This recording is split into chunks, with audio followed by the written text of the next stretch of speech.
Okay, let's look at a few of the basics for writing formulas. We've talked about 3 different compounds, and I know there are a lot of little things to remember as far as reading the name and knowing what things are contained within that compound based on the name. So we're going to go over each of these again a little bit separately and then practice a whole lot on Monday to make sure we've got this stuff down for chapter 10.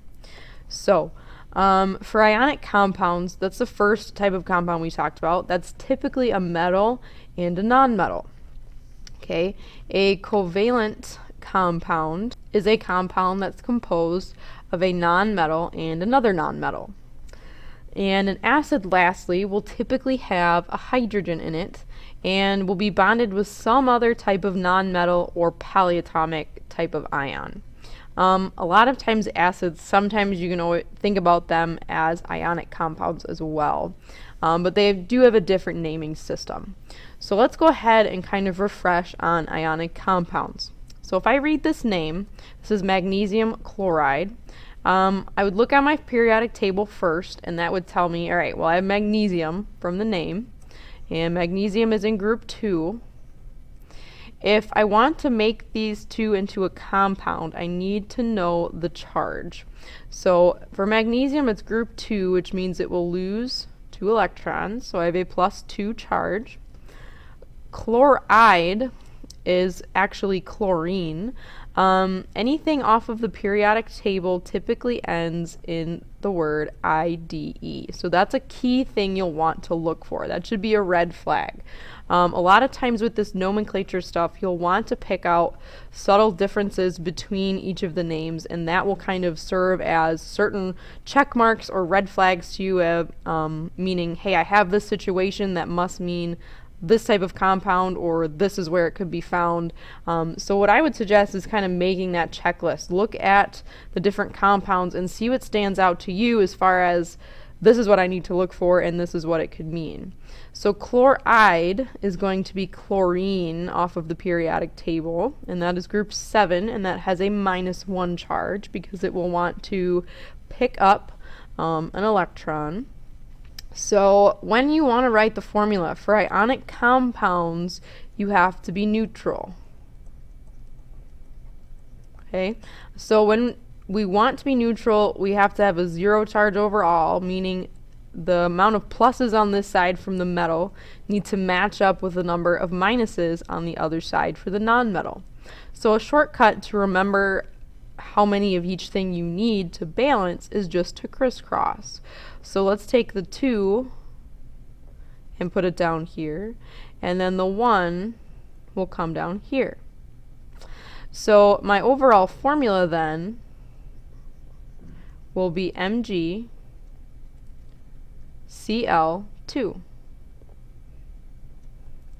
So I have 2 chlorines and 1 magnesium in magnesium chloride. So every little unit will look like this.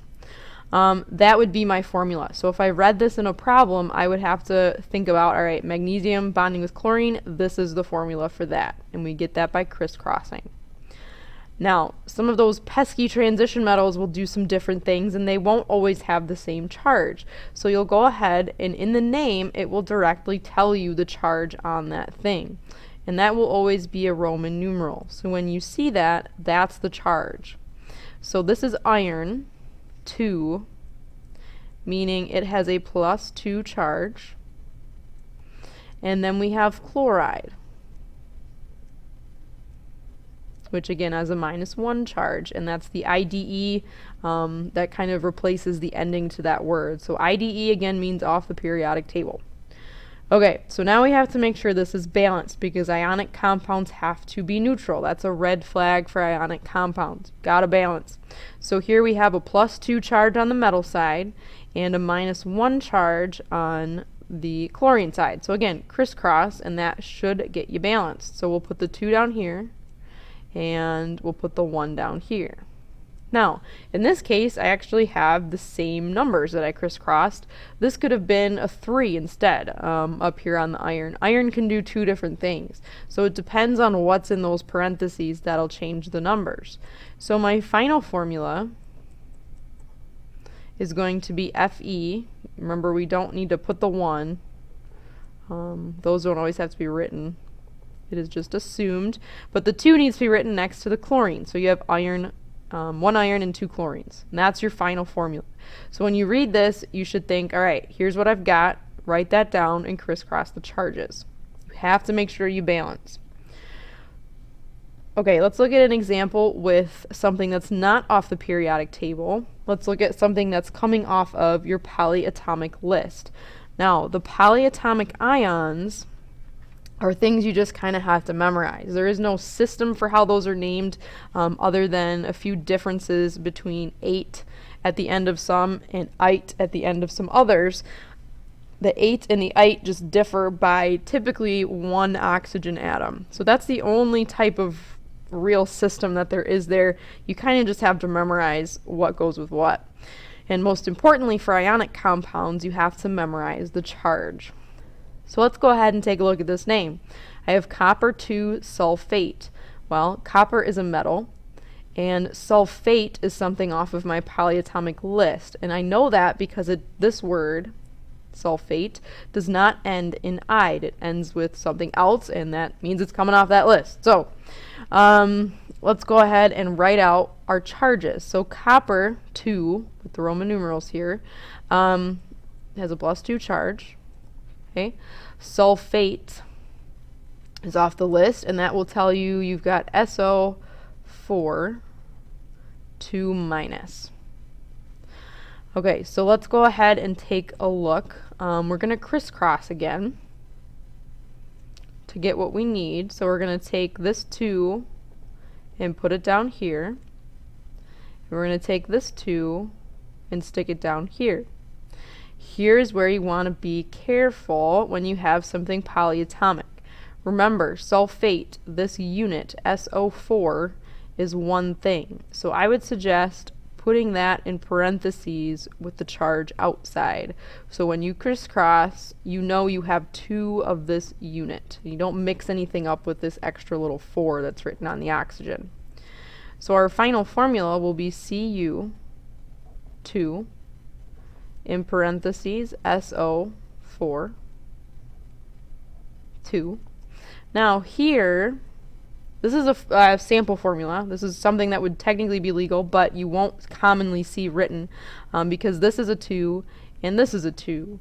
So if you have 2 of one thing matching with 2 of another, that ratio you can simplify. So you can actually write this as CuSO4. And when you have 1 of something, remember you don't need the subscript, the little number, or in the case of a polyatomic ion, you can get rid of the parentheses. If you put the parentheses in, it's not the end of the world though, if that helps you remember. So this is the ionic stuff. Big key here is crisscrossing and staying neutral. Alright, let's look at covalent. Covalent is when we share electrons, so I'm not worried about crisscrossing with covalent to write the formula. Okay, all I'm going to do is look at the names that I'm given, write those elements down, and these little prefixes here in the front will tell me how much of each of those I've got. So on this one, I have dinitrogen triphosphide. Ide again, meaning we're coming off of the periodic table. So di means 2 and tri means 3. So I have 2 nitrogens and 3 phosphides, or phosphorus. Okay, that's indicated by the number here. Keep in mind, here's a red flag. We're not crisscrossing, so if you see 2 nonmetals, you should immediately think no crisscross. Okay, just look at the prefixes. Another red flag that we have is that in ionic compounds, we don't care about the number of stuff in the name. We figure that part out from the crisscross. So only in covalent compounds is the number given in the name. Okay. Alright, that's covalent. That's the only thing you need to know there. Let's go ahead and move on to acids. Okay, acids is where it gets a little bit tricky. Now, the big linchpin with acids is you're going to have a hydrogen on the front somewhere, a certain number of them, and that's going to be bonded to some kind of nonmetal or polyatomic ion. When you have an acid, okay, one key thing to look for, or a red flag, will be the word hydro. Okay, hydro will tell you if you contain an oxygen or not. If you have the word hydro, that means we have no oxygen in my formula at all. Okay, hydro indicates I have a hydrogen, and because it's an acid, I know I have a hydrogen. For the case of an acid, hydrogen will always be a +1. Okay, then we look at the second part of the word. This says chloric. Okay, acids typically, except for a few cases, will usually get an ick. So when you see an ick, it's most of the time an acid, and usually the word acid is obviously behind the name, so that's a dead giveaway. But when you see the word chloric, okay, and there's a hydro in front, that means there's no oxygen, so this has to just come off the periodic table. Okay, anything off the polyatomic list that we have contains an oxygen for the most part. Anything that we would be concerned with as far as what's bonding with an acid. So since the hydro indicates no oxygen, that means, all right, this has got to come off the periodic table. And chloric sounds like chlorine, so I have Cl, again, with a 1-. So here are my two pieces. Now, acids also have to balance or be neutral.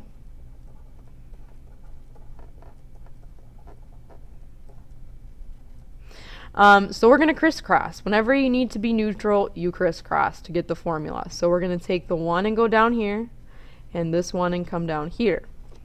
So then my final formula, I have 1 hydrogen and 1 chlorine.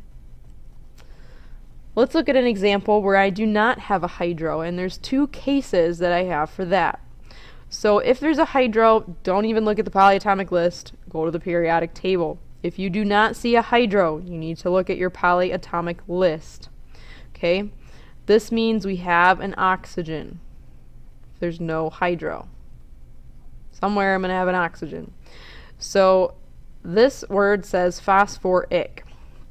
Okay, if you look at your polyatomic ion list, which one of those sounds like phosphoric? Well, I know I have phosphate. Okay, so that would be off of my list. Oops, I have an extra letter in here. So that's going to be off the polyatomic list. That is PO4, and the charge is 3-. Okay, so the 8 at the end here gets replaced with an ick. So whenever you see an ick, you know you're picking the 8 thing off the periodic table, okay? Because 8 means we've eaten a letter here, or we ate one of those letters at the end, and this suffix. So the other thing we have to bond with, if we're an acid, is of course hydrogen. And I'm going to write this a little bit bigger over to the side here so we can see this a little more clearly. So this is H with a +1 again, and phosphate has a 3-. And again, it's polyatomic, so I'd stick it in parentheses if you're going to crisscross. Put that charge on the outside. Okay, so let's go ahead and crisscross it. So this 1 will come down here, and this 3 will come over here. Okay, so I have H3PO4. That is my final formula. That is phosphoric acid. Let's look at sulfurous acid. Same case, I need to go to my polyatomic ion list because there's no hydro, so I'm going to have an oxygen in there somewhere. If you see an OUS at the end, okay, there's 3 letters there, that will match with the suffix on the end of the word on your list that it says ite. So this is sulfur or sulfite that you will see on your list. Sulfite is SO3 2-. Okay, the OUS has 3 letters and the ITE has 3 letters. Those match. If you have an 8, that gets an ick at the end because it ate one of those letters. The next thing you do is pair it with a hydrogen. +1, crisscross, and this will be your final formula, H2SO3.